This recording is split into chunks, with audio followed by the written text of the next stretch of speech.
اللہ تعالیٰ نے 3 اقسام کی مخلوق پیدا فرمائی ہے۔ ایک فرشتے ہیں، انسان ہیں اور حیوانات ہیں۔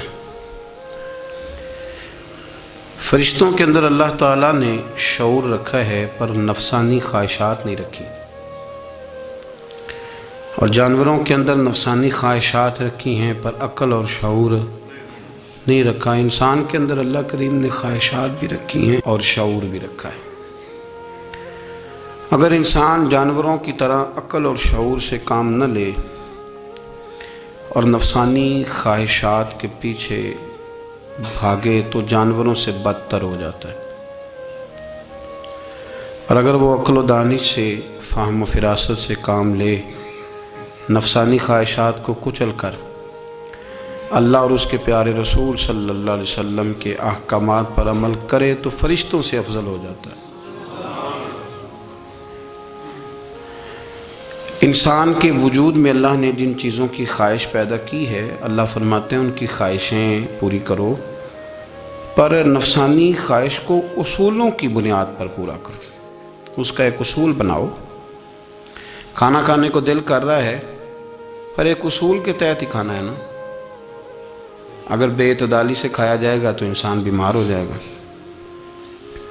انسان نے سونا ہے لیکن اگر وہ ہر وقت سوئے گا تو پھر اصول خراب ہوں گے، پیچیدگی پیدا ہوگی، مشکلات اس کے لیے بڑھ جائیں گی، وہ خرابی اس کے لیے آئے گی بہت ساری۔ اصول کے تحت وہ سوئے، باتیں کرنی چاہیے، باتیں کرنے کا حکم دیا گیا ہے۔ نفسانی چیزوں سے بڑھ کر اصول پسندی آپ کو مضبوط کرے گی، مستحکم کرے گی۔ دیکھیں نا، شریعت، دین، ہمارا دین درمیانہ دین ہے، وسطی امت ہے، ہمیں امت وسط بنایا گیا۔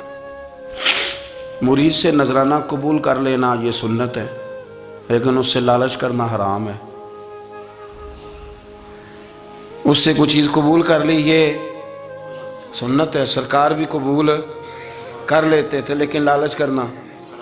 اب یہاں اصول پسندی ہے، یہ اصول پسندی ہے کہ آپ اس میں فرق کر کے رکھیں کہ سنت کیا ہے اور لالچ، بات ایک ہی ہے لیکن کبھی وہ سنت ہے اور کبھی وہ۔ اب اس میں آپ نے اصول پہ قائم رہنا ہے، اصول پہ۔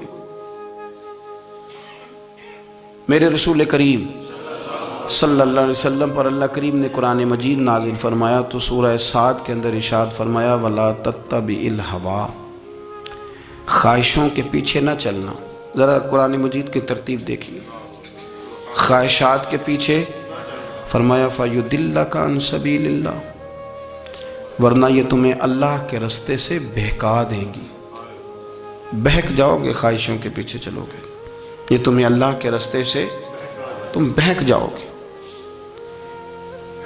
اگر تم اندر کی بات مانو گے، زبان کے چسکے کی بات مانو گے، بہت اعلیٰ کھانے کی بات مانو گے، پینے کی بات مانو گے تو اللہ کے رستے سے بہک جاؤ گے۔ فرمایا ان الذین یضلون عن سبیل اللہ، بے شک وہ لوگ جو اللہ کے رستے سے بہک گئے۔ پہلے فرمایا بہکاتا کون ہے؟ نفس، تمہاری خواہشات تمہیں بہکاتی ہیں، اور فرمایا بے شک پھر جو لوگ بہک گئے لہم عذاب شدید بما نسوا یوم الحساب، فرمایا پھر ان کے لیے شدید عذاب ہے اس لیے کہ انہوں نے آخرت کے دن کو بھلا دیا ہے۔ اب اس آیت کا مفہوم ذرا سمجھیے۔ فرمایا خواہشوں کے پیچھے نہ چلنا تمہیں اللہ کے رستے سے بہکا دیں گی، اور فرمایا بے شک ان کے لیے سخت عذاب ہے جو اللہ کے رستے سے بہک گئے۔ اور کیوں سخت عذاب ہے؟ اس لیے کہ انہوں نے آخرت کے دن کو بھلا دیا۔ تو آخرت کا دن بھلا دیا، پیچھے کا خواہشوں کے پیچھے نہ چلنا تمہیں اللہ کا رستہ بھلا دیں گی۔ مفہوم آیت یہ ہوا، قرآن نے ہمیں ارشاد یہ فرمایا کہ خواہشات نفس کے پیچھے چلو گے آخرت کو بھول جاؤ گے، تمہارے ذہن میں یہ بات نہیں رہے گی کہ میں نے مرنا بھی ہے۔ پھر لوگ معاذ اللہ ثم معاذ اللہ یہ کہیں گے کہ بھائی یہاں جینے دو نا، پھر آگے جائیں گے تو دیکھی جائے گی۔ لوگ بھول گئے مرنے کو۔ ہماری ساری جدوجہد زندہ رہنے کے لیے ہے، ساری 60-70 سال کے لیے سارا کچھ ہے۔ آپ دیکھ لیں، ٹٹول لیں کسی بندے کو، صرف جتنی محنت کر رہا ہے وہ جینے کے لیے کر رہا ہے۔ رب کریم کے بندے جتنی محنت کرتے تھے مرنے کے لیے کرتے تھے، وہ مرنے کے لیے کوشش کرتے تھے کہ مر جانا ہے، اس کے لیے جدوجہد۔ ہم جتنی جدوجہد کر رہے ہیں ساری جینے کے لیے، جینے کے لیے۔ میرے رسول کریم صلی اللہ تعالیٰ علیہ وسلم کا ایک فرمان ہے مسند امام احمد بن حنبل میں، اور بڑا نرالا، بڑا انوکھا اور بڑا معنی خیز ہے۔ حضور سید عالم صلی اللہ تعالیٰ علیہ وسلم نے فرمایا بڑا بیوقوف ہے وہ شخص، ذرا ترتیب دیکھیے، حضور کی زبان سے نکلے ہوئے حکمت کے موتی، مسند امام احمد بن حنبل۔ فرمایا وہ بڑا بیوقوف بندہ ہے جو چلتا اپنی خواہشات نفس کے پیچھے اور امید یہ رکھتا ہے کہ رب مجھے آخرت میں انعام عطا کرے گا۔ چلتا کس کے پیچھے؟ خواہش کے پیچھے، اور کہتا یہ ہے کہ اللہ مجھے قیامت میں انعام دے گا، تو انعام تو اسے دیا جاتا ہے نا جو کو محنت کرتا ہے۔ دیکھیں نا، جس کا منہ پنڈی کی طرف ہے تو پنڈی وہ پہنچے گا کہ وہ جس کا منہ پنڈی کی طرف ہے وہ لاہور پہنچ جائے گا۔ منہ پنڈی کی طرف کرنا اور خواہش لاہور کی رکھنا، منہ کر لینا لاہور کی طرف اور خواہش پنڈی کے رکھنا، تو میاں یہ تو نہیں نہ ہوگا۔ پیچھے جو تلے خواہشات نفسانیہ کے ہمارے ہاں نا بہت بڑا رٹا ہے۔ آپ یقین کریں، میں اکثر کہتا ہوں، میں یہ کہا کرتا ہوں کہ ہمیں نا اپنی مرضی کا سارا کچھ چاہیے، اپنی مرضی کا سارا کچھ۔ ابا جی بھی اپنی مرضی کے، بچے بھی، استاد بھی، پیر صاحب بھی، پیر صاحب بھی، یعنی میری مرضی کے ہونے چاہیے۔ بھائی وہ پیر صاحب ہے یا تو اس طرح کرنا کہ تو خود پیر بن جا، وہ بھی میری مرضی کا، ہر شے میری مرضی کی۔ بلکہ قرآن مجید کے 13ویں پارے میں تو رب فرماتا ہے لوگوں نے نفس کی خواہش کو خدا بنا لیا، نفس کی خواہش کو خدا بنا لیا، اس کے پیچھے بھاگتے ہیں۔ اپنی خواہشات تھوڑی تھوڑی کم کریں، زندگی میں تھوڑی کم کریں۔ پرانے کپڑوں پہ بھی ایک سیزن نکال کے دیکھیں۔ ایک وقت کا کھانا جو اپنا آپ کا من بڑا چاہ رہا ہے نا، تو ایک وقت کا کھانا صرف اللہ کی رضا کے لیے کسی غریب کو دے کے دے۔ میں ایسے سینکڑوں اور ہزاروں لوگوں کو جانتا ہوں جن سے میں پوچھوں نا گھی کس بھاؤ ہے تو انہیں کوئی نہیں پتا۔ میں نے 2-4 نہیں کہے، میں نے سینکڑوں اور ہزاروں کہے ہیں۔ میں جانتا ہوں ان کو نہیں پتا چنے کی دال کا ریٹ کیا ہے، نہیں پتا۔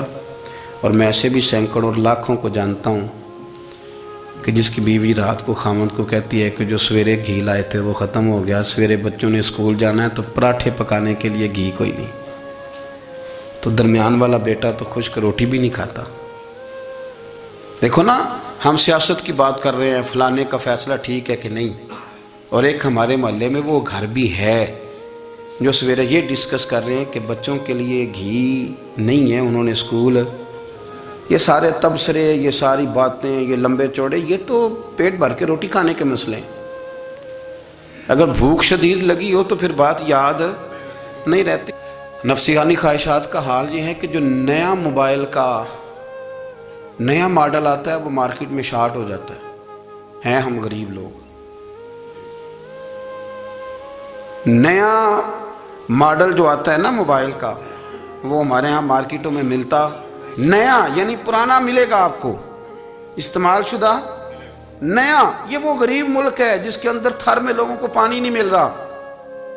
اور میرے نفس کی خواہش یہ ہے کہ کہیں مجھ سے پہلے، میں نے اپنے کانوں سے سنی ہے بیویاں کپڑے خریدتی کپڑے کی دکانوں پہ، کہتے چھاڑ ہے تو ڈیزائن بڑے لوگوں پا لیا ہے، وہ دے جو بھی کسی نے، جو میرج ہال زیادہ مہنگا بنتا ہے نا اس میں رش زیادہ ہے۔